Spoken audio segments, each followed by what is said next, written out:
Hello and welcome back to Alt.tistic, the most retarded political social show on the interwebs. I'm your host, Garrett Inman. We finally have our co-host back after being MIA for 2 weeks, Davey Gibson. What up? And we got our producer, Zach. How is everyone doing today? Muy bien. Muy bien, muy bien. Chilling. Yeah. Well, it's been a fun week. In the news cycle. Always is. Always is. And we're going to talk about some of that today.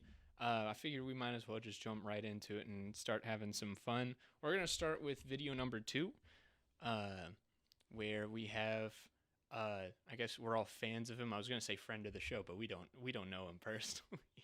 But our man Alex Stein went on a trip to Washington, D.C., and had some fun interactions, and this one was probably the one that went the most viral.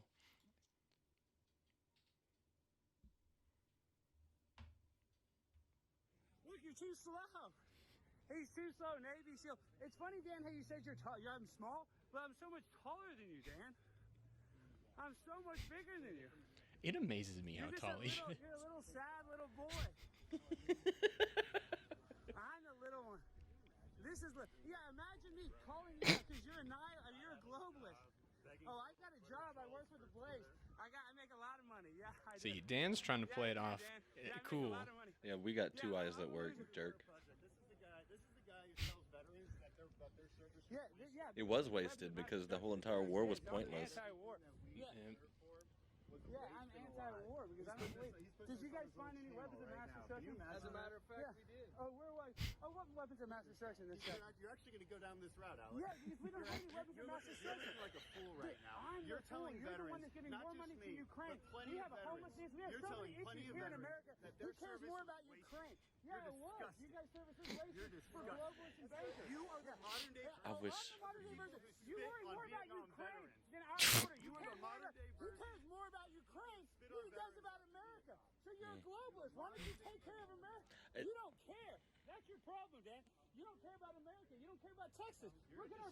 Do you think there's an You used to be a invasion? comedian, Is there an didn't you? invasion on our border You right used to now? be a He still is a Is there an comedian thing. invasion on our Man, border right now? he's very I entertaining. still am a comedian. Yeah, he's Yeah. good at Will comedy. you admit that there's an invasion on our border? There's an invasion on our. Yeah, but you won't do anything about it. Amen. But why do you give 80 billion to Ukraine? Why do you give 80 billion to Ukraine? I think you're getting the numbers wrong there, buddy. Oh, what are we at 100 billion now? What, did you pass a new bill this morning? Doesn't even go to the front line. So why don't you start caring about America? You don't care about America at all, Dan. You're a globalist. You're a traitor. You're a dwarf. There's you're the one that's a globalist. You're killing young children for no reason, sending them to war for nothing. Yeah, you're harassing a member. Harassing a member. Am I under arrest? No, you're being stopped. We can stop it there. Yep. It's so funny to me anytime that you talk to a person that's a veteran. They're like, you're talking to a veteran. It's like, okay, what did you do? Like, I mean, don't get me wrong. Like, I love our troops, but the same people who want attention for being a veteran, they're like, I want my military discount. That you have cops that come through that don't give two craps about that because they're Yeah. concerned about doing their job. You have people who are in the military currently, or people who were in the military that actually did stuff. They're not worried about that. Yeah, I mean, and this is mostly like younger people, I think, because I mean, I noticed you got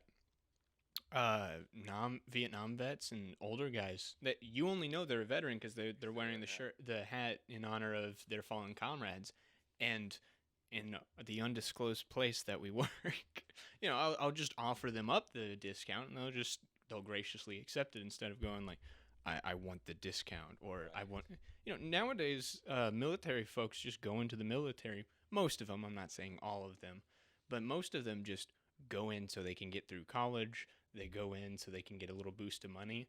They don't actually really care about protecting the country or serving the country. There was a video that went viral maybe like a year ago, and it was a bunch of videos of these army people in training camp just talking crap about American citizens and going, oh man, I don't really care about them. I hope they all die. It's like, that's the young people we have in the military right now. It's people who don't really give a crap. They just want to try to get a little bit of a ways through law school. The military is just a stepping stone for them.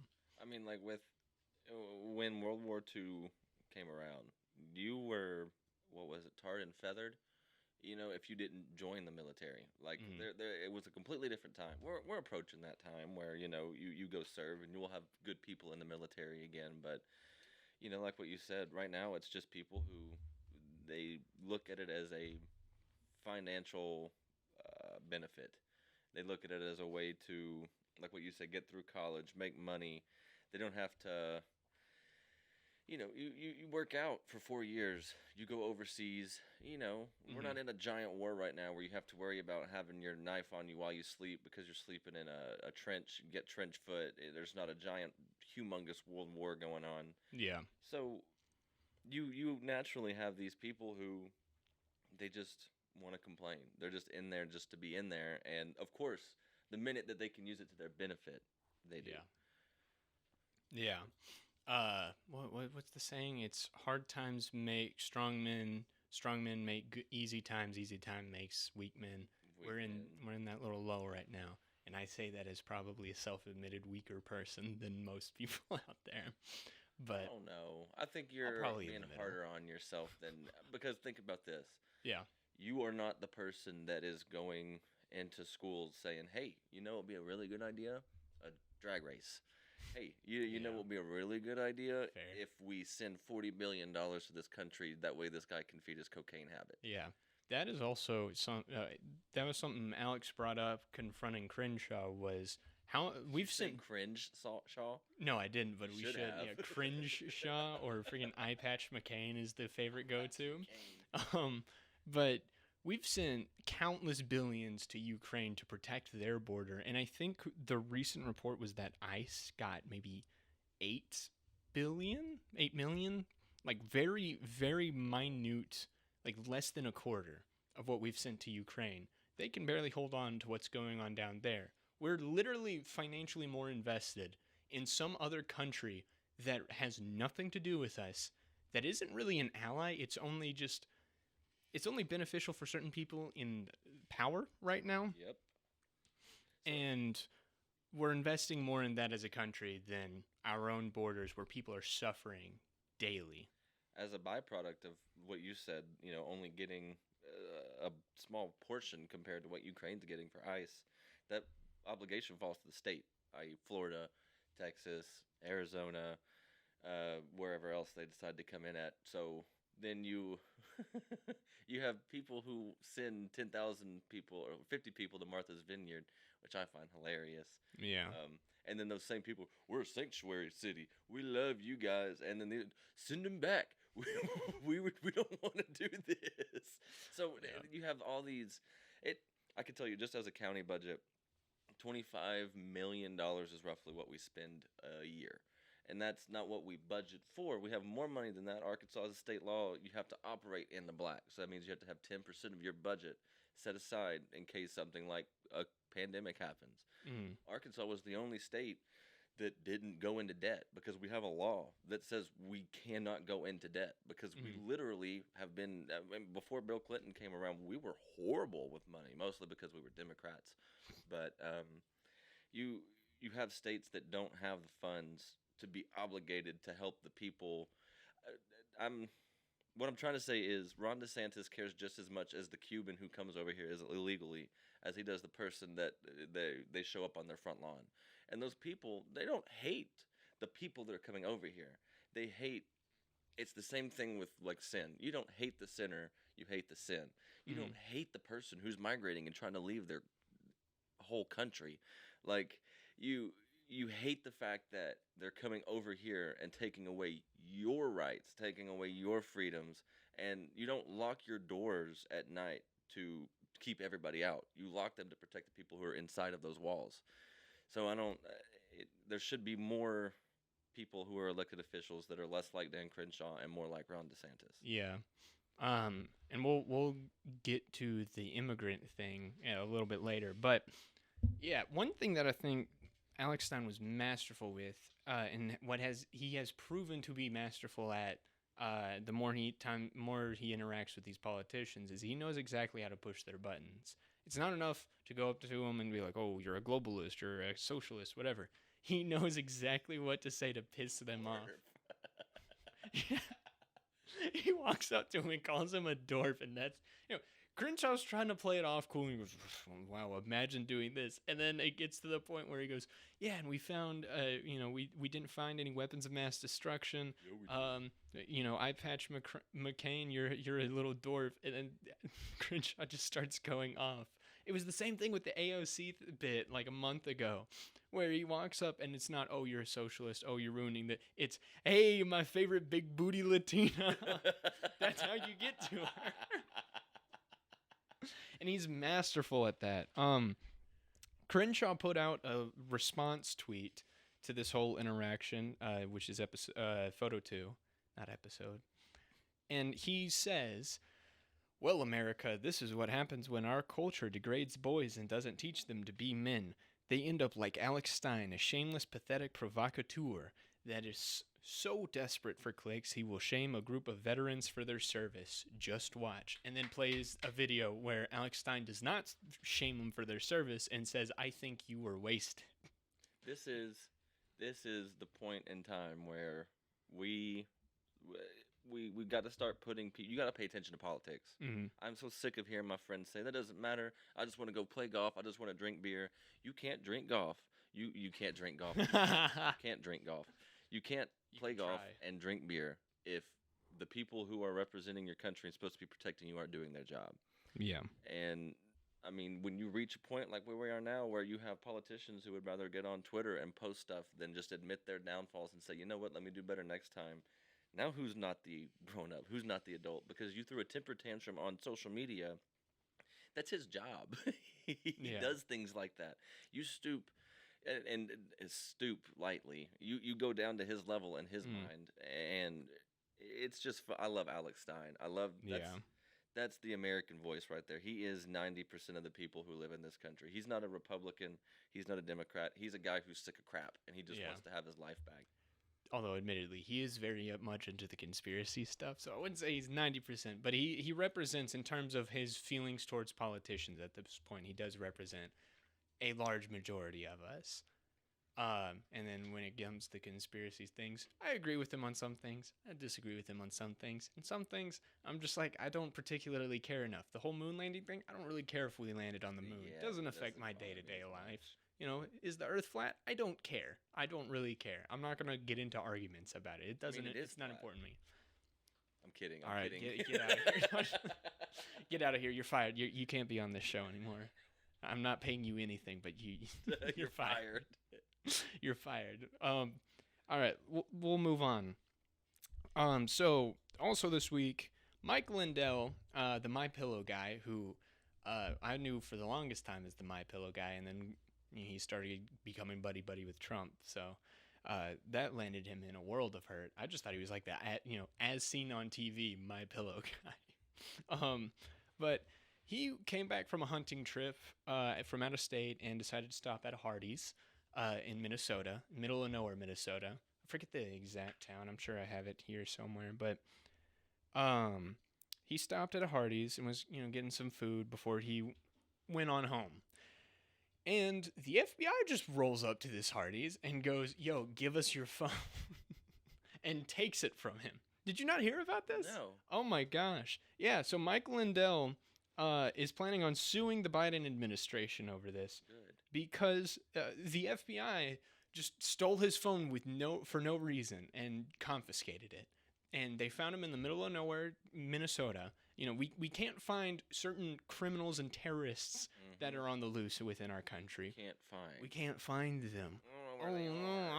Who knows? They got away. Bin Laden, we don't know. But Mike Lindell, the MyPillow guy, yeah, he's at the Hardee's in the middle of nowhere, Minnesota. Yeah, go get him, pick him up, take his phone. For them to react that quickly, they had to have already been either on his tail or watching him. I mean, they had to have been tracking him. Here's the thing, too. I've been to the middle of nowhere, Minnesota. I was there earlier this summer.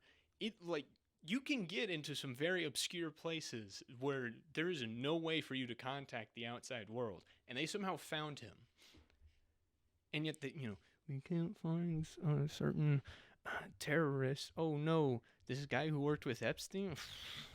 I mean, who knows? Let's be honest. The real terrorists are in Washington. Well, yes, absolutely. But it's just it's crazy, and I think the main takeaway from something like this is just this is a dude who owns a company. He's pretty rich. He has some money behind him. He has some solid political, political influence behind him. And even him, even Trump with the Mar-a-Lago stuff, they're still subject to the FBI for raids for no discernible reason. This isn't like no one's above the law. This is the law doesn't really care who you are. We're just going to come for you because you're the political opposition. This kind of stuff only happens to only certain people of a certain persuasion, and you don't really see stuff like this happening to guys like Patton Oswalt. You don't see this happening to people like Dan Crenshaw or Elizabeth Warren or former President Barack Obama. They just get to live their fun little fancy free lives, even when they're proven to be doing some shady business. Cough, cough, Hunter Biden, cough, cough. And they get away with it. We had a whole leak of the Epstein Island people. And you had guys like Tom Hanks on the flight logs. You had guys like Rick and Morty showrunner Justin Roiland on the flight logs. They're still walking free. They're still making their own movies and shows. Tom Hanks was on just on the freaking crappy live-action Pinocchio reboot. He's doing financially well for himself. He's not making good movies anymore, but he's doing financially well for himself, and he's walking free. Meanwhile, hey, you question the validity of our elections? Well, don't worry. We're going to reassure you by taking everything you own. If they can go for Trump, if they can go for Mike Lindell, I think last week there was like 50 Trump supporters that got their houses raided by the FBI for no discernible reason. It can happen to any of you. Literally voicing your opinion that, hey, maybe the elections weren't, things I can't say on YouTube. They were incredibly fortified.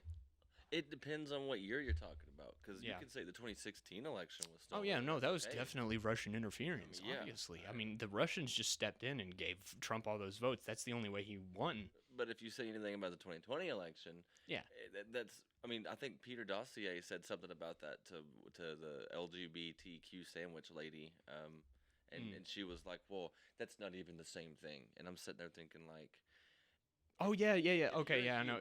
Karine Jean-Pierre. Yeah. Okay, yeah. If you're a human being and you see this interaction going, how can you not see the conundrum? How can you not see the hypocrisy? Yeah. Like, I mean, she openly not even questions the election. It's just straight up saying it's a fact. This election was rigged against our woman and savior Hillary Clinton, and Trump definitely did not win. But if you so much as go, hey, maybe the Dominion machines were a little wonky. The mail-in ballot thing just as a structure is just a little weird. Can we look into that? It's nah. You're a criminal now. You're a threat to democracy. Like that's what was happening with a lot of people. It wasn't even just definitively. At least at the start, definitively, this was stolen. It was just, hey, I have some questions. Can we look into this? I mean, they would propose something to a judge and say, hey, there's some wonkiness going on with this election in this state. Can we look into it? Can we open up an investigation? And the judge would just say, no, there's nothing wrong. Ignore everything going on. Just move on with your lives. Biden won. And it's like, about that time, they get a Zelle notification for $100,000. Yeah. And so that's what pushed people into definitively saying this kind of stuff is every question and every case that was a legitimate claim of possible voter fraud, every time that was brought up, even if it wasn't enough votes to swing the election in that specific instance, at the very least, it still should have been investigated. Whether it was Michigan, where they shut down the voting counter thing, but they hid votes underneath tables, and then suddenly, overnight, when all the voting polls were closed, suddenly more votes just came in out of nowhere. That stuff needs to be investigated. It can't just be, oh, well, that's just the way it is. Democracy, what are you going to do? You can't just sweep that under the rug. With the friggin' Trump Putin stuff, look, yeah, I'm fine. Investigate that as well. They did. They found nothing. There was nothing in that investigation that linked Trump to Putin. Why can we not do it with this election? When there are countless more instances of valid objections that need to be investigated. They shut it down, And then now we're getting to the point where, hey, this stuff still happened, and now we're pushing into another election where this stuff still might happen. Oh, well, you're now a threat to democracy. We need to detain you, take your stuff. Sorry, pal. I'm very curious about these midterms because Mhm. this will show a lot to if we find ourselves in a similar situation.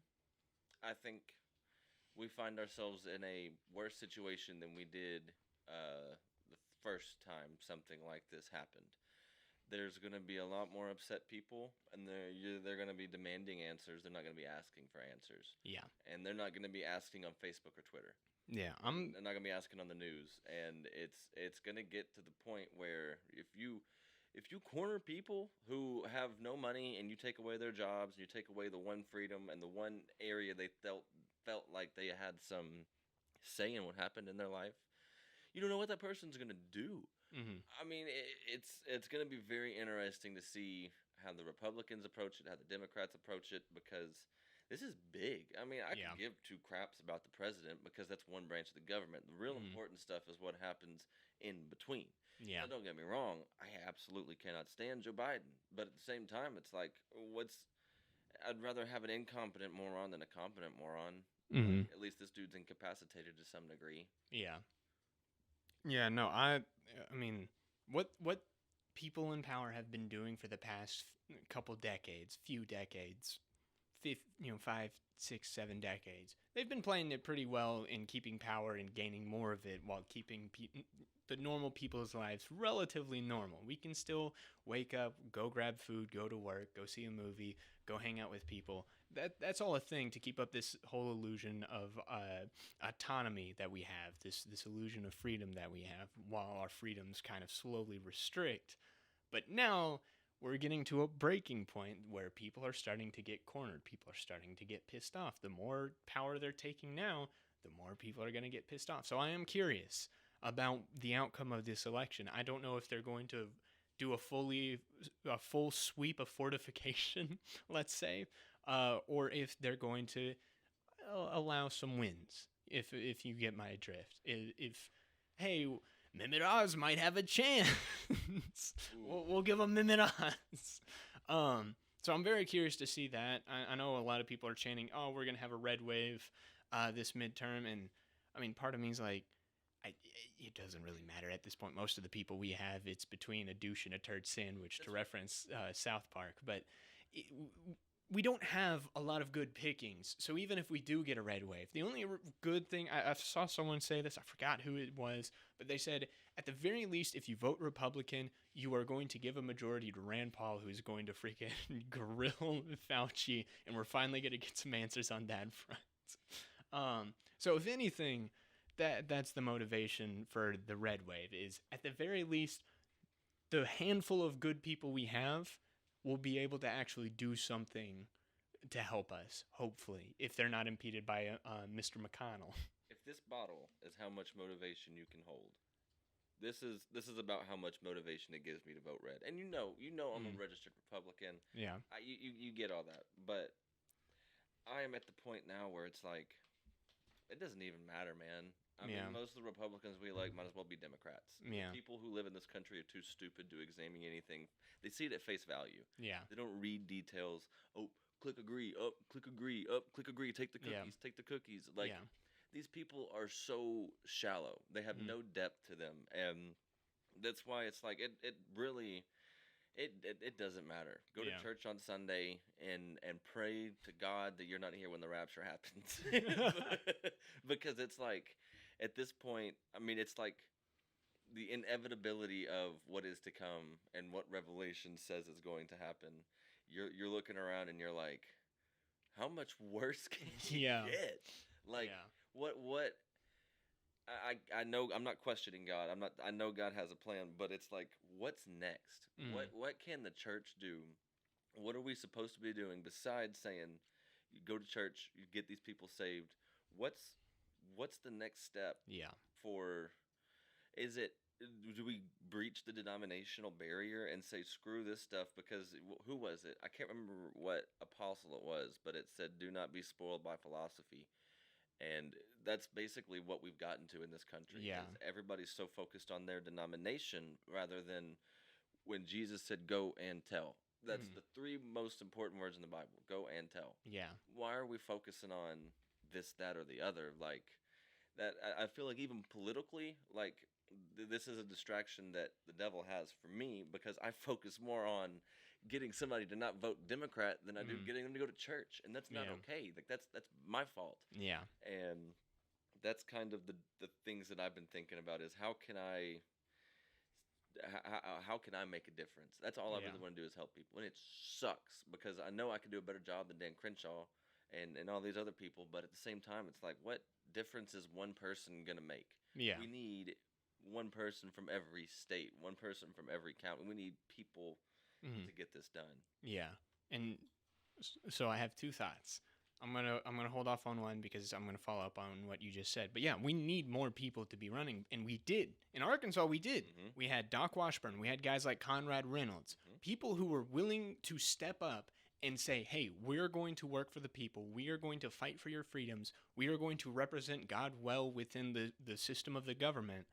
And we, the people, said, "Yeah, but like Sarah Huckabee Sanders." Yeah.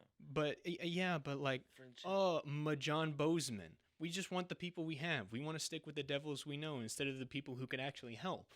This isn't a decision between the devil you know and the devil you don't. It's the devil you know or someone who's not the devil. Amen. And they just go, but we know them, so we're going to stick with them. It's like, we have guys who want to help. You just don't want to accept their help. Those same people will be the ones that complain, French Hill's fake. French Hill doesn't do anything for me. Sarah Sanders sucks. Then stop voting for them. I mean, but that doesn't get through their skull. They don't understand that they are their own biggest problem. They get in the way of themselves. It's so funny to see people argue with themselves, and you're like, you're such an idiot. Yeah. Like, come so on, it's man. like Steve Day says, the people are the problem. We need to friggin' reach the people because obviously at this point, we have people who are willing to step up into these positions. We just don't have the people who are willing to back them because we're too stuck in this complacent idea of, well, life's fine the way it is. I guess we'll stick with it. And complacency causes you to just stay in the same place, and slowly you're going to lose what you have. Now, back to the second point I was going to bring up is the denominations thing. Something I've gotten a little bit more into is the arguments between denominations. And the more arguments that happen, the more I go, frankly, I don't really care. Do you believe in God? Do you believe Jesus was his son and died on the cross for our sins and was risen 3 days later so we can have eternal life? Cool. I don't really care if you believe in full water baptism. That should not be a point of contention right now. It's ancillary. It doesn't really impact the culture. It doesn't really If you have matter. like a Sunday morning 30-minute early service before your real service or Wednesday night, those are what those conversations are for. It should not be an argument. It should be discord. It should be, here's my thoughts. Iron sharpens iron. I don't think that there is a wrong interpretation of the Bible to a degree. Yeah. There are obviously wrong interpretations, but if you are a Christian and you have your heart in the right place, you understand the things you're talking about, it's going to be pretty impossible to be extremely blasphemous. Yeah. But like, if you have that base belief, and then you have to have the basic understanding of what is sin and what isn't, right, then we can work together. I'm not saying everything else in the Bible doesn't really matter and we can have it. Look, I'm looking at you, Methodists. well, the Methodists because they split up, and I forget which Church of Nazarene. I forget, but they split off like last year. They had this whole congregation. They split off. You remember what happened? No, I didn't. They elected their first LGBTQ deacon. Okay, yeah, that's what it was, and that caused the Methodist Church to split. So half of them went and said, maybe we got away from the Bible. We need to kind of recommit to that and not accept this stuff. And then the ones that are like, woo, twerk for Jesus, get the gays, woo! Those, I'm talking to you people. I don't mean you people. I'm saying you Methodist people. I was laughing. Oh. I was just laughing because it was funny. Okay. Anyway, I'm talking to you those Methodists. And my camera's out of focus now. There we go. It's Putting back. your hands in it. Yeah, my bad. I'm talking to you Methodists. That is something that is non-negotiable. That is not something we should be celebrating. There are certain things that we should not be celebrating, and we should all collectively agree as Christians. That is one of them. We can be fine and okay with talking to gay people, with them existing and speaking to them and speaking light and Coming to truth into church. our life. Yeah, inviting them to church. That's all well and good. That's what we should be doing as Christians. What we should not be doing is, and now I'm looking at you, I believe this is Presbyterians, maybe Lutherans, I forget what the churches are, the ones who are doing the drag your kids to church events. That is not something to be negotiable. Hold on, time out. Do you mean like literally drag their kids? You mean like No, drag? no, their kids? it's called Drag Your Kids to Church, and it's drag queens performing in That church is- sanctuaries. I forget which denomination If this you want is. to shoot up a church, that's the one to shoot up. Oh, don't say that. Hey, yo. That's a joke. That's a joke. I'm Please, totally Mama kidding. Susan. Please, Mama Susan. We have 8 subscribers. Please don't. Yeah, we're gonna have to Totally cut joking. that one out. We're going to lose our livelihoods. But the point the point is, whatever denomination it is, that is something that is non-negotiable as something that is right or wrong. That is wrong. We should not be exposing our kids to sexual conduct at all, much less something that is debaucherous and degenerate. What I'm saying is the more ancillary things of, well, what kind of baptism should we have? Oh, Right. what's the time period of when the world was created? Is the world 1,000,000 years old or is it 1,000? I don't care. We can have these conversations amongst us Christians behind closed doors. These are not significant parts of the culture battle. I don't want to effing see Bill Nye debating Ken Burns or whatever his name is from the Creation Museum. That should not be our big cultural defining moment. I know that's like what 2016, Sad. 2015. That should not be our big defining cultural debate. That doesn't matter. No. Let the Christians hash it out amongst themselves, because obviously the atheists aren't going to be won over by this kind of stuff. No, they don't care. Engage with valid and relevant culture and present the Bible the way it is. And as per the denominations, yes, I get we have kind of differences in how we view the Bible, but generally most denominations of Christianity agree with the bare minimum simplistic stuff. My Mormon brothers, my Catholic brothers, the half of the Methodist brothers that are on the right side, my Southern Baptist brothers, my Orthodox brothers, we all generally agree on the same thing. We just have a few little, discrepancies with how we practice our faith and all that kind of stuff. We need to be working together to engage the culture, and I think that's important. We should not be worried too much about going, hey, being a Catholic, hey, my Southern Baptist guy, you got to come to a Catholic church, and that's really how you're going to get saved. We should be engaging with getting people to know God, and then once they know God, we can figure out denomination stuff or whatever. Me personally, I don't care about denominations. I go to a Southern Baptist church. I work for a Southern Baptist church. I don't say I'm Southern Baptist. I say I'm Christian, and I feel like that's something we need to get into a good practice of saying. And you want to see it? It's the Lutherans that were doing it. The Lutherans. A drag Darn show at Lutherans. church? Yas, queen. Gosh, yeah, there was one that was Yas, local. queen. I feel like there was one that was in Arkansas, like Little Rock area, and I was just so pissed off about that. Oh, my gosh. See, that's when you show up to these churches with other churches and you just start praying for There we them. go. There we go. And I mean, like, you pray for them, and then when you run out of prayers, you reload. No, I'm serious. Like, these people need Jesus more than anybody else, because their vision of what Jesus is has been so misconstrued and so it's so wrong.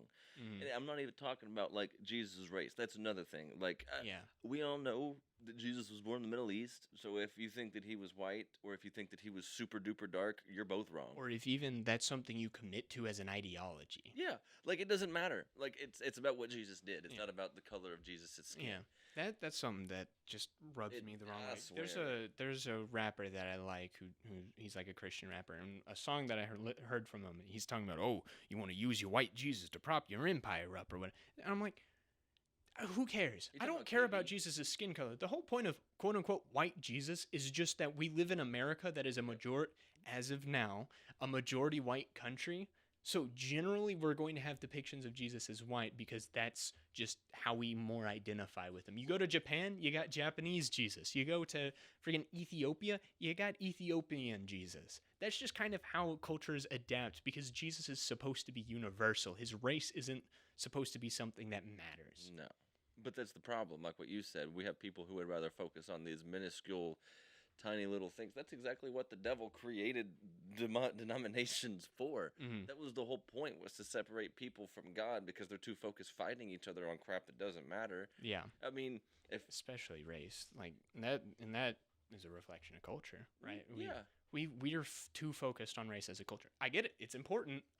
Culture matters, not necessarily race, but ethnicity matters. yes, because race isn't real. Race is there to cover up ethnicity. Ethnicity is real, where you're Yeah. from, the time and space movement of these people through culture. And there's relevant conversations to be had. If you want to talk about some of the problems with, say, the black community, I know we're not really qualified to talk about that, but certain communities that are majority black, say in Chicago, those are things that need to be addressed. The lack of fatherhood in the black community is something that needs to be addressed. Well, why can't we talk about it? Because obviously the black people that are in these predicaments don't give two craps about their own people to say something about it. Well, yeah, the people who are like, "Oh, what, you're racist? You can't Like, say that." And it's like there are genuine like black kids who are suffering right now because you refuse to address these issues. Why blame the white people for sticking to the family? What's it? Is it The nuclear family. nuclear, almost an atomic I family? mean, to be fair though, a lot of these issues were technically caused by a white dude, Mr. Lyndon B. Johnson. But You get my point. yeah. Is just because we're trying to do the right thing and step up in the absence of the father who decided not to. I don't care if that guy was black, white, Asian, paraplegic, deaf, blind. It doesn't matter to me. That kid needs somebody to help them grow up, especially if it's a boy. That kid needs somebody to help them grow up and be a man. Yeah. I mean, you can't just say, well, man, that kid's a lunatic, Yeah. his mom doesn't do anything for him. His mom is a single mom who has 3 kids to take care of, has to work 3 jobs to provide for these children. Why is it, why can't white people talk about it? Because as far as I'm concerned, people are talking about it, not white people, Yeah. it's people. I'm so sick and tired of, I'm an African American. Were you born in Africa? No. Okay, No. you're an American. Yeah. I mean, I don't go around telling people I'm a German American. 1, because it's not going to go well. And 2, because it's like, who cares? Yeah. Like, you don't hear, if any white person ever was like, oh, we got to start taking back white culture. You're not allowed to do this. Well- That new Avengers movie that's coming out, Avengers Endgame, you buy those tickets for the white people and you stand outside and guard. That's so freaking Yeah. stupid. Oh. And the thing is, the minute you make a peep, and we talked about this last week, they call you racist. You say, "Hey, Little Mermaid, that's based off of a Danish folk tale from 18, I forget the date now, like 1897 or something like that.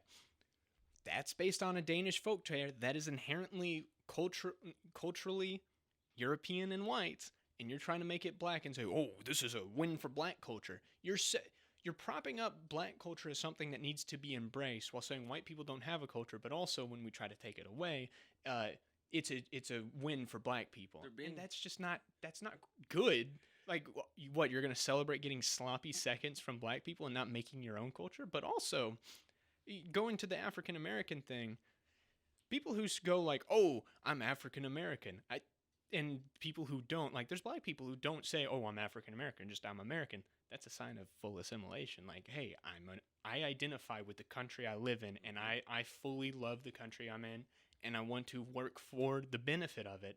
And then the people who reject that identity and go, "Oh, oh, well, I'm Italian American, I'm African American, oh, I'm Mexican American." That's someone who has split loyalties. Right. And that's why assimilation generally is a good thing. Well, you hear, I mean, okay, so this is a perfect example. One of my friends I went to high school with, his dad recently just became an American citizen.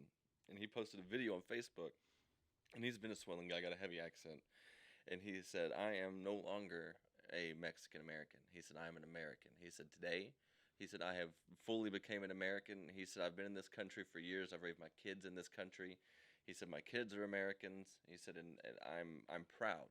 And I am honored to finally be an American. And it meant something to him. How many people that were born in this country that were the ones lighting the streets on fire because Black Lives Matter and burning businesses down matter, how many of those people were saying, I hate America, I don't want to be here? And then those are the same people that when they get arrested by Russia for having half a gram of weed, that they're locked up for 9 years. Oh my God, President, save me. I thought you hated this country. Petulant children. Like people are so spoiled in this country, especially a lot of the black people and the immigrants, because they're told that they've been wronged. They listen to people on CNN all the time. They're like, "Oh, the white man is your enemy." Yeah. And then when you're in public, you're walking through Walmart, and you're the only white guy in Walmart, it's like I might die because all these people in here watch CNN. And the guy in Memphis last week that was going around, he went into an AutoZone and shot somebody purely just because somebody said Because you he won't go could. kill white people. And then he gets arrested, and 2 more guys decide, hey, we want to start doing that. And they start going around Memphis. And as far as I'm aware, I haven't gotten any updates. They're still at large. And there's nothing on Fox News, nothing on CNN, but I guarantee you, if a white guy went around Little Rock shooting people, not only We would don't he even be need to do dead, it. Yeah. he would they would be all over everything. They'd be like, oh, this guy that he killed, whoever so and so, rest in peace. And then you'd have marches in the streets. We don't need to do what ifs because we have countless examples of it. We had the freaking guy in Buffalo, the man I have dubbed the small PP Buffalo man, because I don't want to give him a name, and I don't want to. We have to, as an aside, we have a bad habit of giving serial killers and bad people really cool names. Jack the Ripper, Zodiac Killer. Those are cool names. We should not be giving cool names to bad people. So as I have dubbed him, Small PP Buffalo Man. Small PP Buffalo Man was a white dude who went into a supermarket and, in his writings was talking about how he's a white supremacist, even though after he spoke to certain people on a forum that might have been associated with a 3-letter agency. I don't know about that. But that's what he wrote in his thing. And also what he wrote in his thing was, I chose the supermarket because it bans firearms. What do we focus on? Oh, he was white and he killed black people, even though he also killed like 3 white people in there because there was just no one to defend themselves. That's what they focus on, and that's what they spread around and say, we have a problem with white people going around trying to kill black people. But then we had, in one weekend, in one city, 3 to 4 examples of black people explicitly saying, I want to kill white people. That one guy in the one video saying, they're going to be marching in the street saying white lives matter after we're done. I don't know. That was such a weird voice. That's what they were explicitly saying after they shot a white grandma and then saying, we're going to find more. Not a peep. There's no problem with that. That's just cultural difference. The very first time you heard about that Memphis, like that minute that you saw the video or the very first second that you heard about it, what was the first thought that went through your head? Was it, oh my God, this is kind of scary? Like, I don't know if I can go to Walmart anywhere outside of Benton, Arkansas, because if I go, this might happen to me. Like, what's the difference? I've heard it for the past 10 years. Memphis and Little Rock are so similar. Mm-hmm. They are not only culturally, but I mean, the only difference is they have more country music. Well, they have FedEx Forum, and we don't. I mean, like, there's almost no difference between downtown Little Rock and downtown Memphis. Memphis has got different things. Arkansas's got, but I mean, as far as the people go, it's pretty similar. I mean, it's a red county, it's a blue city, and Pulaski County is a blue county, but it's still got a lot of Republicans and surrounded by Republicans. Pretty similar. Yeah. So my first thought, I was like, well, do I need to like start carrying a gun with me everywhere I go? Like, am I not even, am I not safe where I grew up? Yeah. Because my whole life, I've never, ever been concerned about going to Little Rock, ever. This is the first time. It's not because something happened in Little Rock. There's a cultural shift going on where now people don't like people just because they were told not to like these people.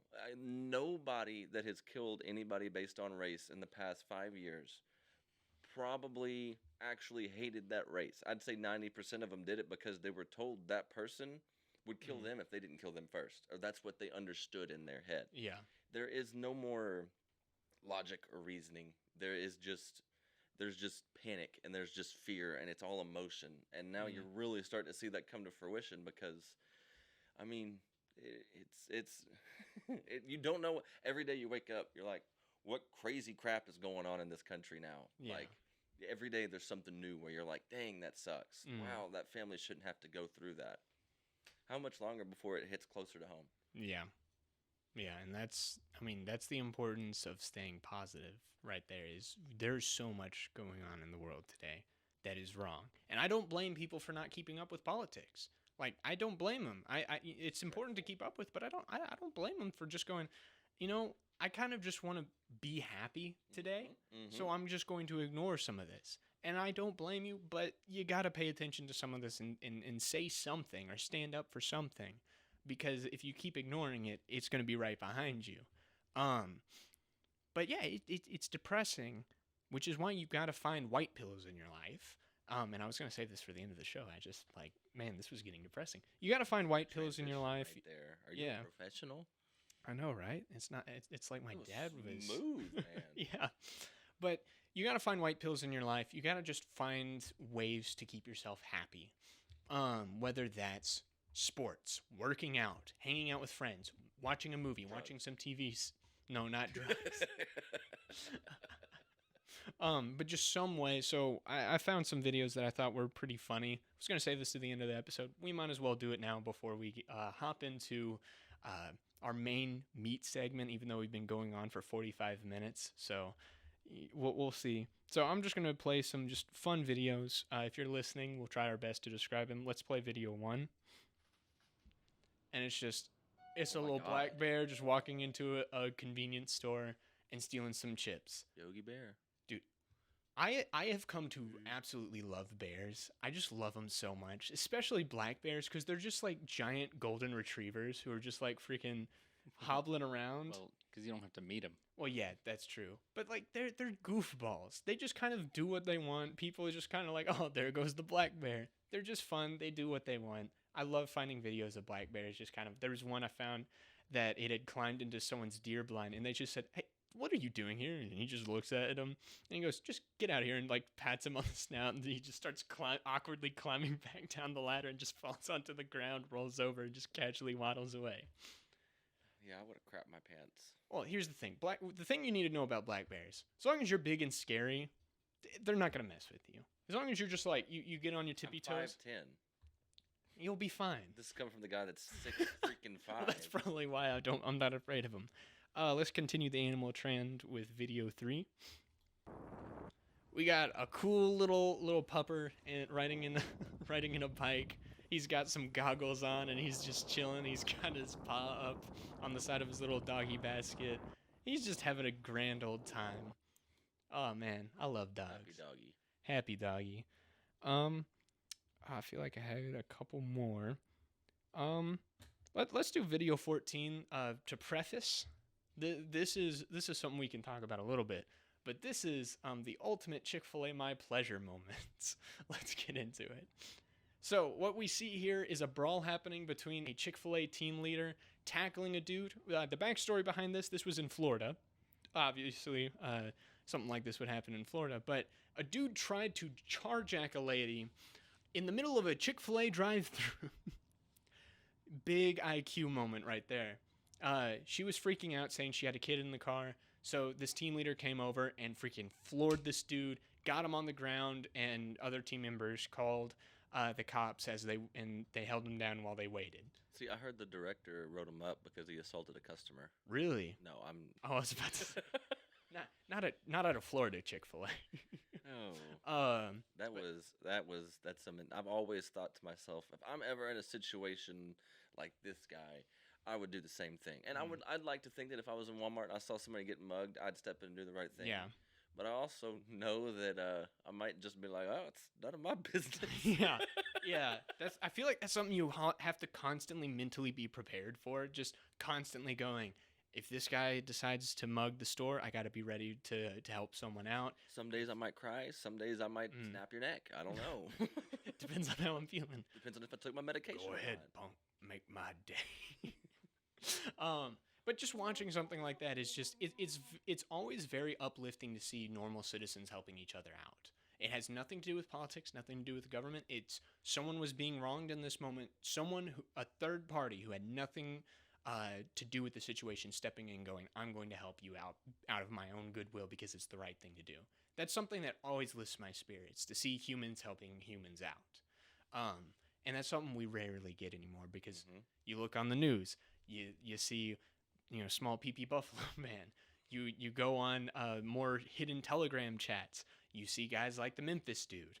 You see those types of things happening all the time, and they're happening, and it's important to talk about it, and it's important to understand what's going on within the culture. But it's also important to just see animals just hanging out with humans and just casually going about their business. It's important to see people helping people out because that's something that encourages us and gives us hope, especially for those who don't have it.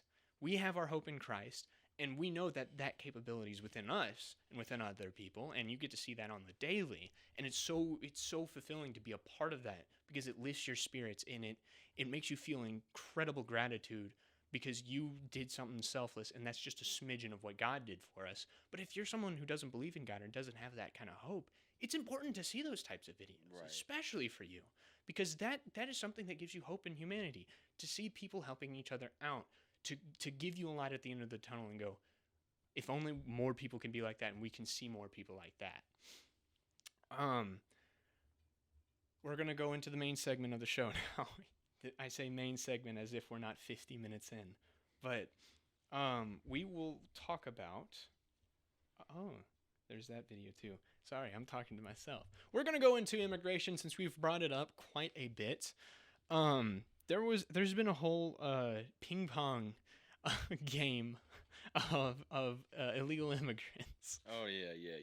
Yeah. Ping pong. Yeah, we're gonna go into ping pong. So we've had Florida tossing immigrants to Martha's Vineyard. Martha's Vineyard hitting them back and returning them to Florida. We got Texas sending them off to D.C. and New York and California, and them going, oh no, and hitting them back. So we're gonna start with I guess the main one that happened was Kamala Harris got some immigrants, I believe from Florida, right? It was from Florida, right outside of her doorstep. And let's see how she responded with video 4.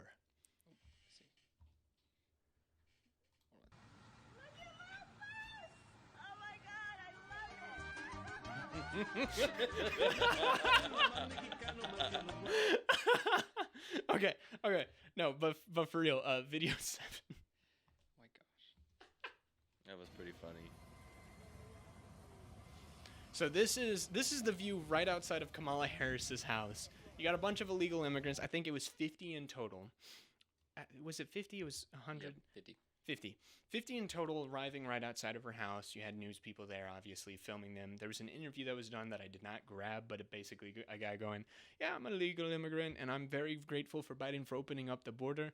And he's like, oh, so the border is open? He goes, yes, it's open. He goes, oh, you came here illegally? He goes, yeah, no, I'm a proud illegal immigrant, and we're happy to be here.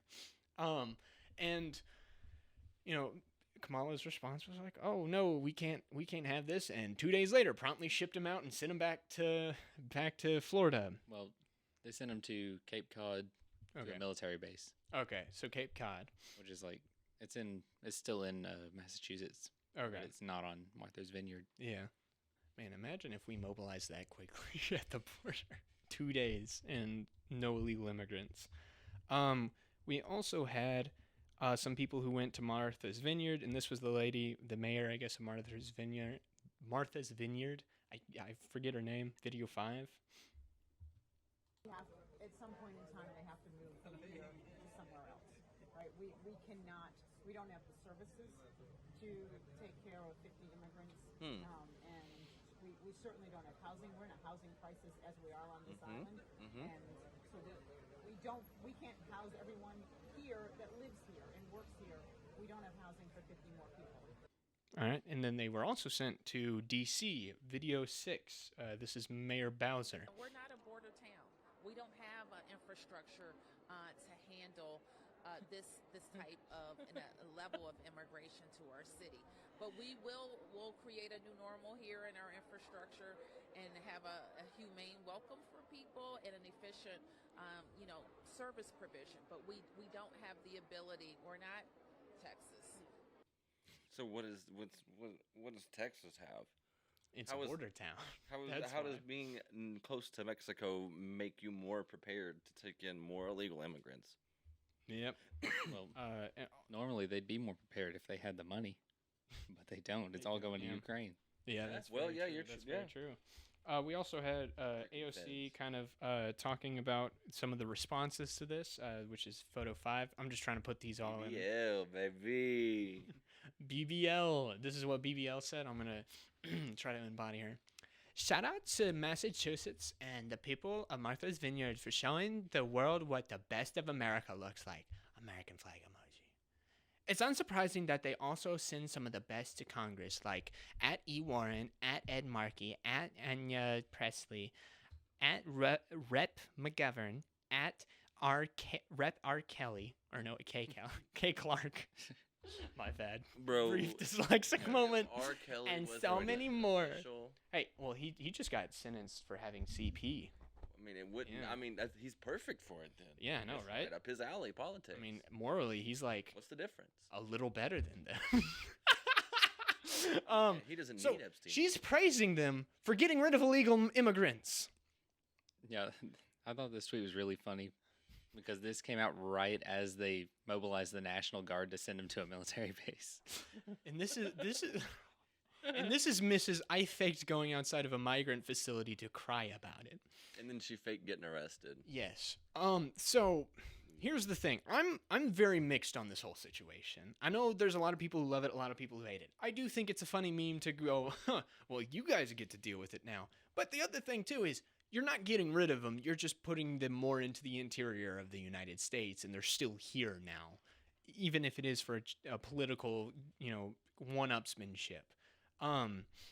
And I get, we gotta, the whole idea of like, oh, we gotta make them expose their hypocrisy. I think most people are aware they're hypocrites. Oh yeah. The only people this might change are the citizens there who have to deal with this directly and are now suffering for it. Maybe that'll change their tunes, but I don't think it's worth making their lives worse to try to prove a point. All in all, I think it's pretty funny. It is pretty funny. It's pretty funny to see them just floundering around like, oh my gosh, we got illegal immigrants. Oh, we're a sanctuary city. We're compassionate. We're kind. We're caring, and Yes, we'll take as many illegal immigrants who want to come here as they. Wait, what? They're sending 15 busloads? Like, I agree. I don't think it does anything politically that benefits us. Mm-hmm. I do think it's funny. I It really is do kinda think funny, that yeah. Ron DeSantis was like, you know what would be really funny? And then all of his friends were like, you won't do it. And he was And like, just "Bet." directly deploying him right outside of Columbus. I mean, at the very least, you could say, hey, in order to get them to do something about some of these illegal immigrants, we're just gonna send it to them because at the very least, now they're gonna galvanize and go, shoot, we got to get rid of them people because now we're being affected. We're just gonna. He should have Come just off. hung a giant pinata out of her house and like been like, hey, come, you know what? We've hated each other for so long. Come open this pinata up. And then she hits it and it opens and just like 300 people fall out of the Yeah. thing. Here's a take. So, photo 6. This was a take that was reported by NBC Latino. So I'll just read the headline. So, Florida Governor DeSantis sending asylum seekers to Martha's Vineyard is like me taking out my trash out and just driving to a different area where I live and just throwing my trash there, a founding member of a foundation which helps refugees say. And I find that to be an interesting, because I think this was also straight from a Venezuelan guy.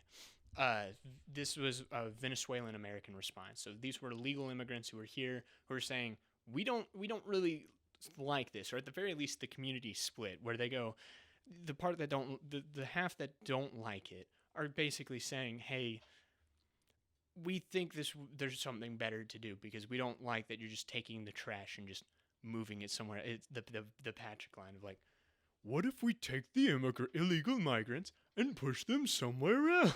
Yay! Great analogy. Trash. You couldn't have Trash. come up with anything else other than trash. Well, yeah, no, that's what they're saying. It's like, That's what it's so funny to me. They're like, oh yeah, we're all for it, and then trash. well, yeah, no. So these are Venezuelans, legal immigrants. I don't think they're for illegal immigration. So these are citizens who are against illegal immigration. That's why they're saying trash. I think, at least from my interpretation. I didn't they read said the that full it- article. They help refugees. Yeah, they help refugees. They don't help illegal immigrants. I mean, I think is what that's a synonym. That's what a Democrat calls a fair. illegal immigrant. And this is being reported by a left leaning, a hard left organization. So I do think there's a conversation to be had here, and to try to figure out what is the best thing to do. Because yes, we can do some a little trolling and have some fun. He only sent 50. DeSantis to Kamala Harris's. They're still dealing with hundreds there. I really do think if we make it easier to become a U.S. citizen, and we try and fix the problem, and we actually look into it, and we're like, how can we get these people? I think it becomes less enticing.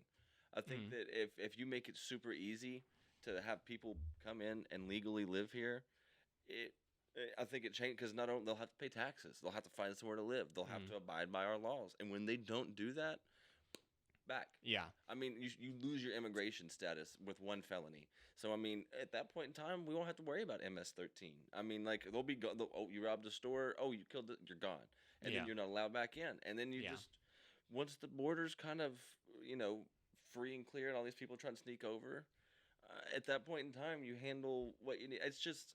So what you're saying is we need to make it easier to legally get in, but easier to kick you out, or is it like there's got to be give and take. I mean, if you want to go to Disney World, you have to abide by the rules. Now you have to pay to go there. You have to pay for the food. You gotta pay to go to all the different little areas in Disney World.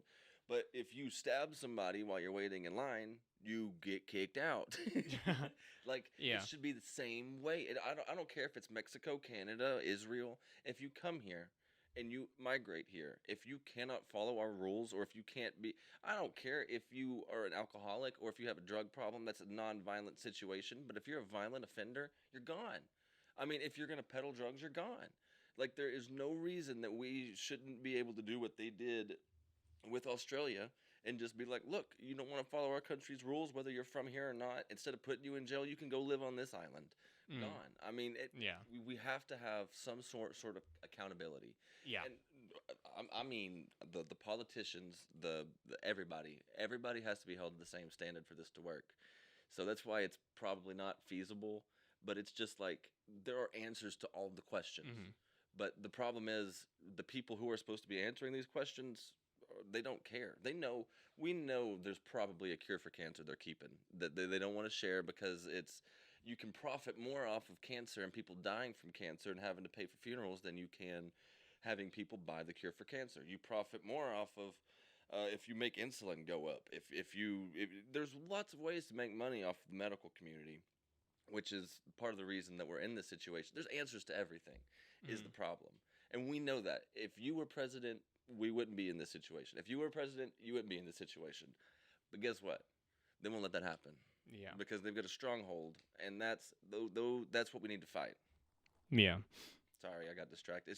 No, you're good. I'm just so easy to fix these problems, and they're just like, oh, but global warming. We got global warming is a big idea. No, fix the problems that are killing people.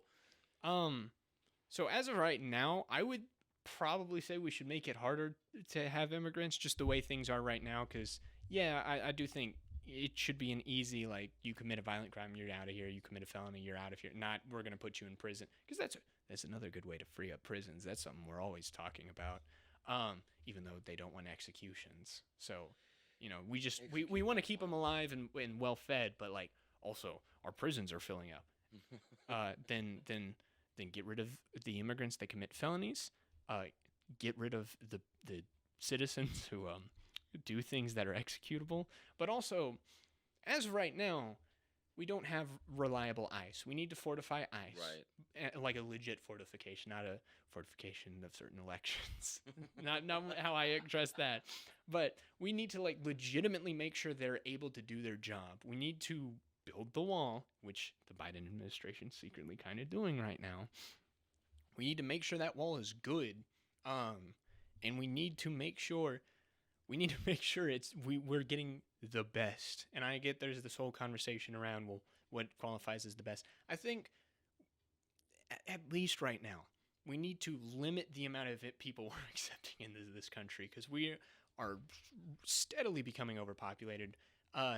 us as a people are becoming minorities in terms of whether it's race demographics or whether it's just normal Americans who want to go to work, who want to have a nuclear family. We're accepting way too many people into this country as is, and it's becoming a little contentious. And this whole melting pot idea, melting pots tend to boil over. And the more you add to it, the more it's going to boil over. So I think we need to really restrain. And I say that with an aunt who's an immigrant, a Brazilian immigrant. She's a wonderful woman, loves God. And if I was running an administration, that would be the number one thing. Like, do you believe in God? Are you a Christian? Because at that point, we know we're getting someone who's at the very least ideologically aligned with the country. Right. But at this moment, we really need to add a strainer or something where it's like, we'll let a little bit in, but we cannot be wholesale accepting everyone. I'm not saying open the floodgates. Yeah, yeah. The process is extremely complicated. It needs to be simplified. Simplification, sure. Stop the immigrants now.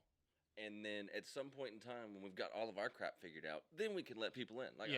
If this conversation would happen in Washington, D.C., we wouldn't be in this situation. Yeah, I do agree. We need simplification, but we do need to make sure it's not just random. Just open the floodgates and it's simple as in, hi, do you want to be an American citizen? Yeah. Yes. Okay, come on in. See?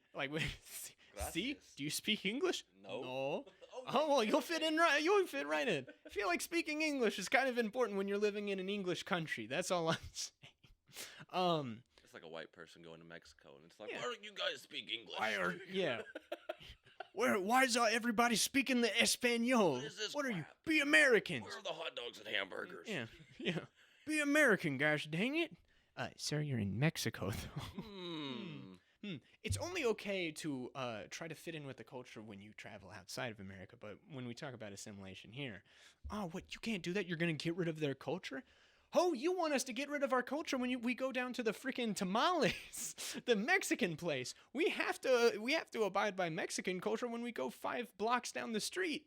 What are you talking about? Yes, we need assimilation because then, I hate to break it to you, a generally more homogenized population, while kind of easier to control, it's also, they get along better in terms of values, in terms of just being open to speaking to people, in terms of just work ethic and being able to understand basic values of life and humanity.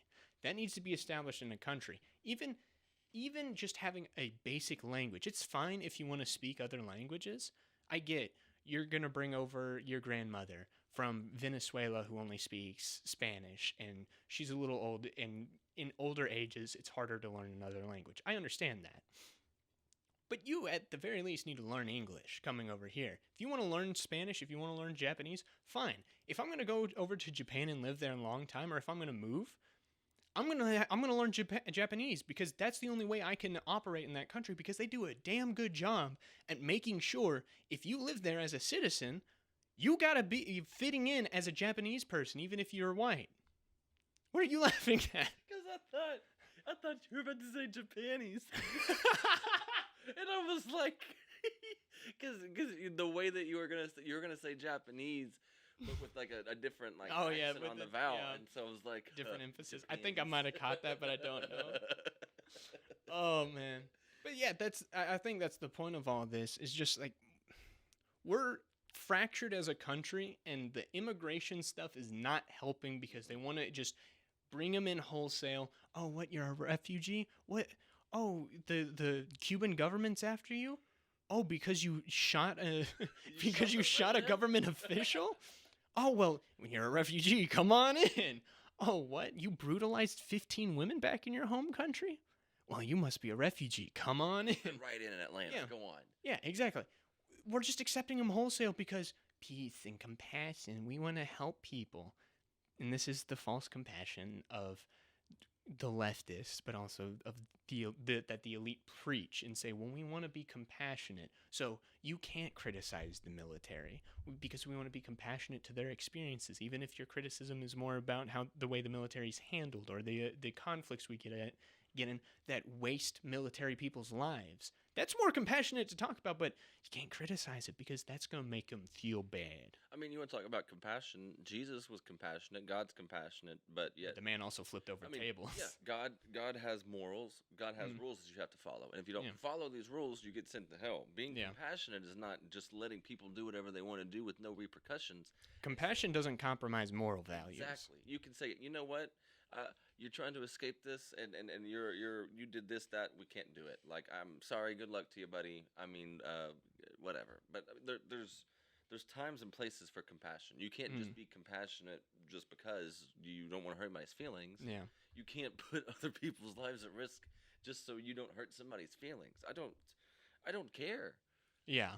Yeah. No, and it's this, I think the idea of compassion, you have to have a moral center behind it, backing it. Compassion is telling people the truth. Right. Truth is compassion. Truth is morally good. But what this new idea of compassion is compromising on the truth because of people's feelings. Right. And human emotion, human feelings should not dictate compassion. It doesn't dictate truth. It doesn't dictate morality. We are inherently selfish human beings. Right. We're inherently sinful. So we're inherently going to go into a direction that's going to be the most self-serving to us. So if you want to try to be compassionate, you don't just feed into that selfish desire. You don't feed into the sinful desire. You don't feed into, say, when you're addressing transgenderism or depression, you don't feed into that mental state of confusion. You don't feed into that. What is compassionate is saying, this is the truth. You're depressed. You don't think your life matters? Your life does matter. Hey, you're a dude and you think you're a woman? Why do you think that way? Because that's not the truth. You were made as a man and you're perfectly fine as a man. Right. You are a good man. Why do you want to become a woman? Hey, you're going down the self-destructive path because you think drugs are good and they make you feel good. Here's the truth about heroin. Here's the truth about weed. Here's the truth about I don't know, Vicodin or whatever. Vicodin, whatever. I don't know drugs. But you get my point, right? Like, you have to confront people where they're at and provide the truth. Truth and compassion is stopping someone from going down a bad path, not opening the door and encouraging them to go through it. Compassionate is a dad seeing his son continuously doing the wrong and and then finally stepping in and giving that kid a whooping. And not because he's mad at the kid, not because he hates his kid or he wants to hurt his kid. But this is the only thing that's going to stop him from doing it. He cares so much about his kid that he is willing to give him a little bit of physical altercation in order to get through to his brain to say stop. Now, I think spanking works different for boys and girls. I don't know how. I don't have a sister. Yeah. I've never really been around a small female child. I don't know what it takes to raise a female child, but I don't assume that it would be the same thing it takes to raise a man. Yeah. Because beating the crap out of a 14-year-old who is addicted to porn versus beating the crap out of a 14-year-old girl who has a back-talking problem. Those are two.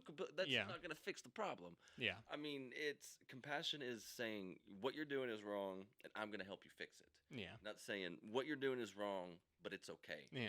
To keep doing it. And the thing is, good parents, it's not going to be that's the ultimate recourse. Oh, my kid just back-talked me. Time to get the belt. It's a build-up. It's, okay, first I'm going to say, don't do that. Oh, you did it again? I'm going to give you a small consequence. You're going to do it again? All right, fine. The belt comes out. It's a I'm going to try to find the easiest way to get you to stop. And if you stop, thank the Lord you stopped. But if you're going to keep pushing me, you have to stop because what you're doing is not good. So you're going to get the full recourse. And what we have right now is too many people and too many Christians, which it pisses me off, but too many Christians who are just, well, compassion. We got to have compassion. So I'm just not going to say anything. In fact, I'm going to celebrate it because they're living their best life and look how happy they are. What we need is joy. That's not a joyful life. That's not a fulfilling life. That is this fleeting earthly happiness that you're celebrating and encouraging. And that doesn't produce good mindsets, right? You want to talk about spoiled kids earlier. You spoil a kid by just letting them do whatever they want and encouraging it and all that kind of stuff. Eventually, they get to a point where they finally do something wrong. You try to step in, they don't respect you anymore. That you can't exercise any will on them. You have to get them while they're young, which is what they try to do on the other side. But you have to confront them when they're young and say, look, this is right, this is wrong. We need to live a fulfilling, joyful life. And your job, my job, is to prevent you from doing things that are going to end your life and ruin it. And your job is to figure out what is going to make you joyful. Right. And what is going to make you fulfilled. And right now it's just, do whatever, who cares? Oh, you're leaving a self-destructive lifestyle? Well, good for you. You should tell other children to do it too. Sad day. Speaking of kids, there was this story, and I don't think this was like at a children's school, but this was in Ontario, Canada. I'm gonna play the video first. We're going to play video 13. This isn't I think this is a high school. This is a transgender man, or a man who wants to be a woman, and he walking around at he teaches a shop class, and he is currently cutting wood while having giant knockers. I thought that it was just a fat person. No. I'll Yeah, the way the angle of the camera is at first, it makes it look like that's the gut. Yeah. But when they turn around, when the dude rotates. Yeah. Put up photo 9. It'll kind of explain it a little bit, but they haven't heard about this. I heard too much about it. Not 9. Photo 9. Nope. So, I'm clicking through. Oh, it's 10. oh, my bad. Sorry. So this was an Ontario high school teacher who is a man pretending to be a woman. This man in shop made himself 2 giant bazongas out of wood. These are wooden bazongas. They're wood? Yes. Gotta be They're wooden prosthetic bazongas. Knockers, if you will. And he's wearing it to teach students. He took the time to carve in hardened nips for whatever reason. They are, I would say maybe size, I don't really know. I don't think that's, I don't think size those 4,000. Yeah, size. Yeah, they are massive. They literally look like his gut. They go from the top part of his chest all the way down to his belly. And for whatever reason, he decides to wear them because he thinks it would be fun to wear around high school students. What do you think goes through his head every morning when he's putting that on? Is it, oh my God, look at these? Like, is he crying as he puts it on because he's depressed and he's fighting the urge to want to kill himself because he went through some traumatic event? Like, No, he turns around in the mirror, looks at his back muscles. They're all like absolutely shredded. It's like the on his episode back. of Regular Show where Rigby's lifting boxes and he just starts to get back abs. Yeah, that guy's got back abs. Well, how much does this even weigh? Out of no wood, that's idea. at least 50 pounds. I have no idea, but I just what makes you think that's a good idea? Like, you do that on the weekend, sure, but you're gonna walk into your classroom wearing like these thin sweaters. Like a teacher does, a normal female teacher does that, and the PTA is getting called up, and they're saying, hey, that they're not wearing appropriate clothing because the students can see private parts. It'd be the same thing if this freaking gym teacher walked in wearing freaking booty shorts and you could just see the bulge. That's inappropriate. I don't care if those are prosthetics. Those are inappropriate for a student to be seeing. But they get away with it. He's allowed to get away with it because, it's his identity. Another instance of false compassion allowing debaucherous behavior. if your identity is wooden tits, you need Jesus. Yeah, most definitely. And that kind of leads us into the culture section. We're going to have a very shortened culture section, not only because we're almost an hour and 20 minutes in and we need to wrap up very soon, but also because not a lot in culture happens. We got most of our cultural stuff out of the way. But first off, we have photo 7. The NFL decided to celebrate National Hispanic Month, Hispanic Heritage Month. Oh my God, that is the most racist thing I've ever I seen think you in my mean whole the entire life. Inye FL. The Inye FL. That is so stupid. stupid. They posted this to their social media and said, to celebrate National Hispanic Heritage Month, we're going to add an inye to our logo. First off, it just looks lazy. I saw a comment on a Twitter comment or a tweet, I guess. I don't know. I don't get on Twitter ever. I just get them filtered into my other social medias. But there's someone who just said, yes, I also was about to turn in my homework late and had no idea what to do. But here's what they said on their social media. This shield integrates an unmistakable Latin flavor and is fundamental to our always-on 365-day initiative. The electric brushstroke of the inye is filled with an infectious personality that is carried out through the rest of the look and feel. What? Where is it carried out? It's literally that program they use for the playbacks where they'll circle players and stuff. They just took a picture of the NFL and just went, They just put it in Microsoft Paint. And just, inye. I mean, An unmistakable Latin flavor. Dude, shoot, I should just do that. Hey, you want some Mexican food? I'm going to bake a hamburger. I'm going to cook a hamburger, and I'm going to put one pinto bean on top. Unmistakable Latin flavor. Oh my gosh. And I had they cereal this morning, but I put salsa on it. They said some more. The league is proud to celebrate Latino Heritage Month, at least they didn't say Latinx, by highlighting NFL players, coaches and staff while partnering with Hispanic Heritage Foundation and the Hispanic Alliance for Career Enhancement. We look forward to continuous collaborations with Latino creators, artists, and writers. Well, they're not sending, to quote Trump, they're not sending their best, folks, okay? They're not sending their best. If that's the best, listen, if that's the best Latino creators, artists, and writers have to offer, okay, they're not sending their best, at least to the NAFL, okay, folks?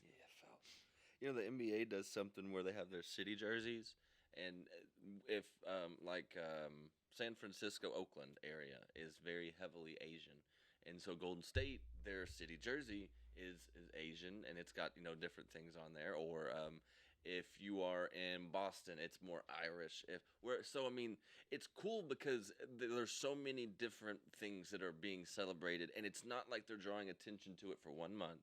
It's something to say, hey. And most of the players love it, and most of the fans of that city love it because it's got something to do with where they're from. Like Memphis, the Memphis mentality is grind, and so they make this hardcore looking jersey, and the fans love it, and they buy it, and that's something that's different. That is celebrating the culture of the city that you're from. Yeah. That is trying to get attention for something that's not real. It's just like Black History Month. It's not real. I mean, you're not Black history? Ooh, girl. Well, I mean, what? Black history is American history. Latin heritage is world history. I mean, if something happened in Mexico or Venezuela that you want to celebrate, or that is like the equivalent to what our 9/11 is, that is different. Yeah. I mean, but this is football.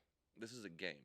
This has nothing to do with politics. An American sport, by the way. Yeah, literally. Like exclusively. The In same Spanish, they call it football americano. saying. It is specifically American. So how is it that the sport that they crap on all of the time, that all of a sudden they're gonna? It's like it doesn't make any sense. All this is a what do they call Virtue it? signal. Virtue signal. Yeah. That's all that it is. Yeah. It's stupid.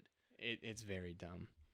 In other culture news, we talked about Black Little Mermaid last week. Someone on Twitter decided to rectify it. I did not get the original AI-generated tweet. Someone took an AI and basically coded the entire trailer over to be white. Made her white. That got banned off Twitter. I could not find the clip. However, China took it upon itself to also fix it. They decided to race swap Black Ariel. But not to Chinese, back to a white redhead woman. And this is what Elevate the Conversation, Rainbow Flag, Ukraine flag. I was going to say, before you read that, that tells me everything I need to know about that person. On I think, Twitter. And he kind of talks like Dash Dabrowski, who we have not brought up on the show. But I'm going to read it like him. He's a fun creator on TikTok who is hilarious. Oh, yeah. They said, "Oh boy, big news." The Chinese are working on a technology to unblack Hollywood movies, turning progress back in an era when they are supposed to be uplifted as king. Retweet to stop white supremacist Chinese from stealing what rightfully belongs to the blacks. That's gotta be just a joke. That can't be real. I think that's White satire. supremacist Chinese? Yeah, Rightfully belongs to the blacks? Excuse me, have we not been talking about the whole week that this is a Danish folktale that belongs to specifically Denmark? And now they're just, not only did they celebrate race changing it, and it's like, now this is a champion. This man is explicitly saying, hey, this thing that was, a Danish cultural staple of storytelling for them, yeah, this is ours now. This belongs to black people. You ready for this?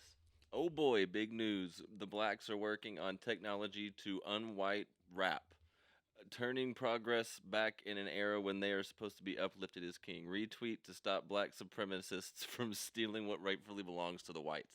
That's like How'd saying, you get that Eminem tweet? I didn't see that. That's the equivalent. It's like Yeah. saying Eminem is the first rapper ever, and all these other black people copied him. This is the most ignorant thing that I think I've read. Yeah, And it's Sunday. yeah. They complain. They complain about this kind of stuff when it comes to like white culture or whatever. Like, oh, we have, I don't know, we have like the Tex-Mex food. Oh, you're just stealing from Mexican culture and saying it's yours. Well, first off, it is Tex-Mex, so technically it does come from Texas. It's an Americanized It's an Mexican Americanized food. version of Mexico. But here's the thing. What? First off, thank you, China, for doing something that people in America are apparently too scared to do. But also, white supremacists, they're Asian, bro. They're Asian. They're not white. So literally, if they were going to race change it to represent them, they would have done Asian. This Chinese app basically said, no, we just like good stories and we want them to be represented well. And honestly, here's the thing. I would not be opposed to to casting a black person to play a traditionally white character if you did this. If you put them in whiteface. Put him in whiteface. At the very least, they'd look like the character. I mean, I'm not gonna respond to that because I'm a political career later in my life. I'm just gonna. well, I say that kind of in jest, but like with voice acting, with cartoons, right? You have a show like Samurai Jack, a guy who kind of looks white, but also I guess might be Japanese, but he's voiced by Phil Lamar, who's a black dude, and he voices the character well. With the voice acting, cast whoever you want to voice a character, as long as the character looks like the character and feels like the character, I'm fine. But this whole thing is just, it's ridiculous. How 1 week it went from, if you're going to say it's white, well, that's white supremacist because you have to allow black people to have some things. Now this week it's, oh my gosh, they're trying to take away black culture. Little Mermaid was never black culture. If you want to do your own Little Black Mermaid movie, Call it the Little Black Mermaid. Well, do that. But like, you can literally just tell a story about a mermaid that lives in the Caribbean and lives off the coast of Jamaica or lives off the coast of Haiti. And they're doing their thing. Or you want to do Cape Town mermaids. Cape Town. Oh, I guess that's more white nowadays. But let's do Somalian mermaids, right? Having to deal with pirates. That would be a movie I would watch. Dude, that'd be awesome. Somalian mermaid. Like she has an AK-47. like a Somalian mermaid who's trying to protect her home because there's a bunch of crazy Somalian pirates looking for her kingdom, and she has to protect them at all costs. That would kind of be awesome. Her eyes turn red, and she just kills everybody. Yeah, and here's the thing. They have a template. They did The Princess and the Frog movie back in 2009, I believe. And it was a black woman in New Orleans. The story, as far as I'm aware, is traditionally European. It's a fairy tale, and white princess, whatever, and Prince Frog. What they did, instead of just going, we're going to retell the story, except now it's going to be just black people, and that's it. That's the only change. They just they took the idea of the story and fundamentally changed everything else about it to make it more representative of a different feel of New Orleans back in like the early 20th century. A woman trying to open up a restaurant and provide for herself. and not really wanting to accept help from other people, suddenly becomes a frog and gets lost in the bayou. And now she has to team up with these animals and this guy who kind of moonlights as a prince. Sounds But like a horrible movie. it's a good movie. I liked it. But like it involves voodoo. It involves not a princess and a frog, just a girl who wants to make a business for herself, and a dude who's like the son of a shipping magnate, like a stuck up dude. And it's about them kind of learning to get over themselves. It's about You said a. I'm partially northern. It's about two people trying to get over themselves and come together. It's fundamentally different from the original story and stands out as its own thing. And if you want to say that's a part of black culture, that's fine because it's its own story. What this is doing is going Little Mermaid, but now she black. Now black culture. You try to change it back. Oh my gosh, the blacks are losing something. No, you stole something from white culture, and then when they just like painted a still image white, you flipped out. You are a little man baby. It's like if they decided to make a Little Mermaid movie, but instead of it being a woman, it was a man, and then the transgender community got all mad when somebody changed it back from a man to a woman. How dare you take away trans culture? Oh well, How they get is it- pissed off at detransitioners all the time. Like it's so. This is all just it's all stupid. It There's is so many all very stupid. people. Yeah. Well, we're down again. We need some pick me ups. I gotta pick me up. Oh no, I was gonna say it's time for woman moments. I was gonna fart. Oh, I'm just and you were about to kidding. crap your pants. Just from the look of it. All right, let's play through these woman moments. We're at an hour and a half. We're kind of going a little long here. So let's just do woman moment one. Old lady trying to hoist a bag up over herself and just instantly being thrown back. Now we got woman moment two. This girl trying to hop off a boat. She's, What an idiot. her foot slips on the railing and just smacks her face and falls in. This next one, woman moment number three. What do I do?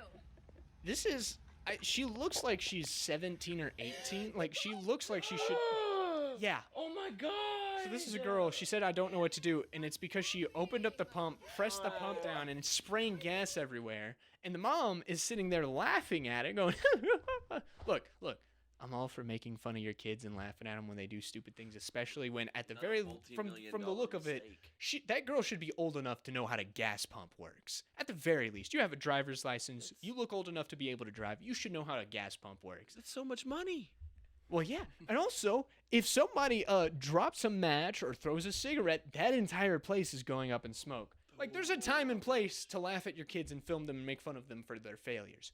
At a gas station, when your kid does not know how to operate a gas pump, which, by the way, is probably a failing on you as a parent, Yeah, everybody else laughing. you should not be filming and laughing because now all y'all's lives are in danger. So either get the heck out of there or stop that gas pump and alert somebody. Sad day. Internet culture, man. And then finally, we have woman moment 4. This is our last There's one. something weird and probably disgusting, but it works.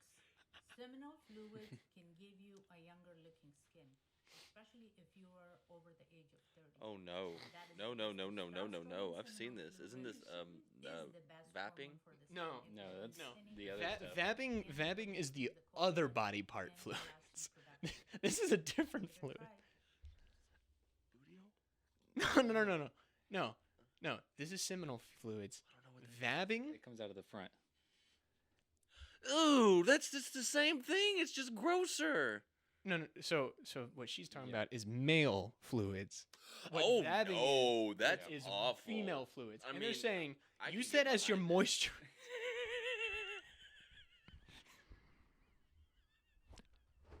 This is why TikTok sucks. This is why the world sucks.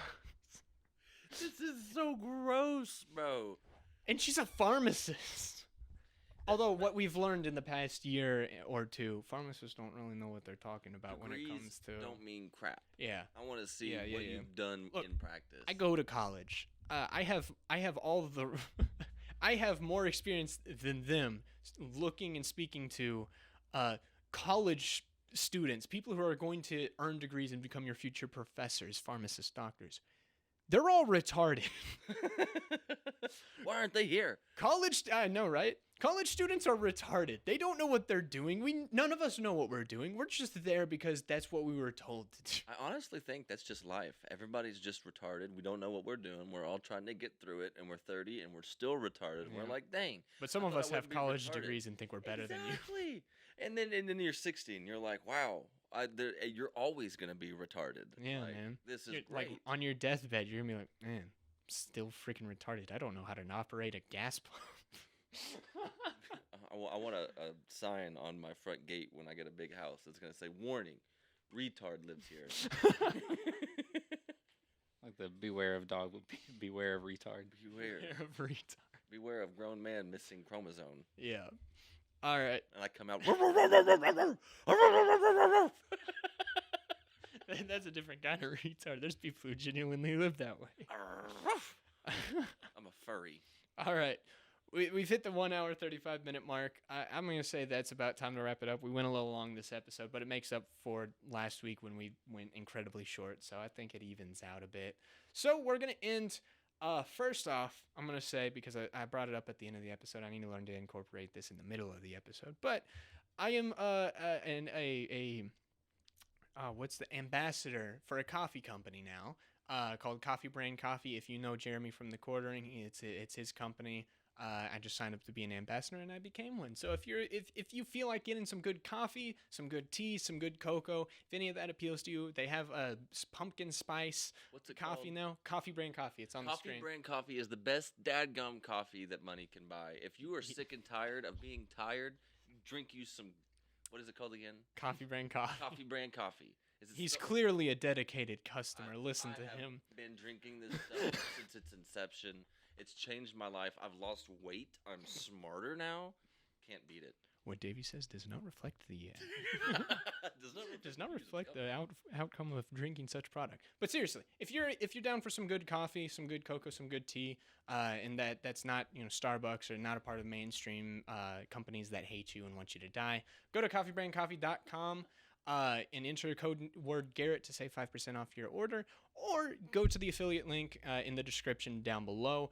Yeah, we'll wrap it up here. My name's Garrett. We are a part of Alt.tistic, the most retarded social political show on the internet. We are found on YouTube, Odyssey, Rumble now. We're on Spotify, Apple Podcasts, Google Podcasts. Check us out anywhere, Alt.tistic, ALT.TISTIC. That is the name of the show. You would know if you're watching now. Please subscribe. Please like if you enjoyed this episode. Leave us a comment down below what you think about some of the stuff we talked about.